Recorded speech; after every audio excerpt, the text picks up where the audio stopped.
It began with a single act of defiance. In 2010, a young street vendor in Tunisia set himself on fire to protest government corruption and abuse. His death sparked a wave of protest that swept across the Middle East and North Africa, toppling dictators, igniting civil wars and reshaping the region. This is a story of the Arab Spring, a revolution that changed the world. On December 17, 2010, Mohamed Bouazizi, a fruit seller in Tunisia, set himself on fire after being harassed by local officials. His act of desperation resonated with millions who were tired of corruption, unemployment, and obsession. Protest erupted across Tunisia, demanding the resignation of the President Zain El Abin Ali.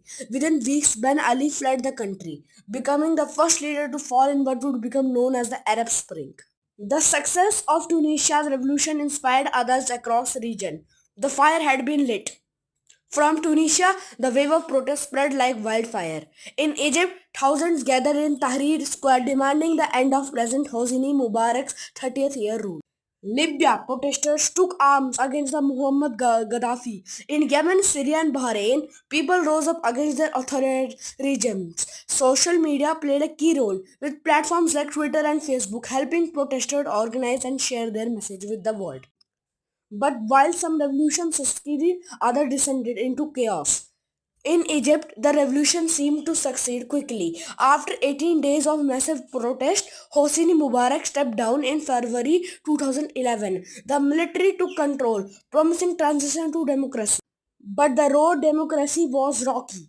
The Muslim Brotherhood won election, but their rule was short-lived. In 2013, military led by General Abidi Fateh al-Sisi outside President Mohamed Morsi and cracked down on dissent. Today, Egypt is once again under authoritarian rule, leaving many to wonder, was the revolution worth it? Was Egypt surely just one chapter of the Arabian Spring? The countries where outcomes were more devastating.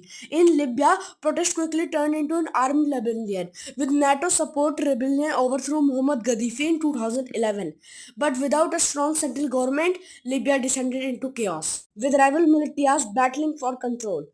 In Syria, protests against President Bashar al-Assad were met with brutal force. The conflict escalated into civil war, drawing in foreign powers and creating a humanitarian crisis. Over 5,000 people have died and millions have been displaced. The Arab Spring had promised hope, but in many places it brought only suffering.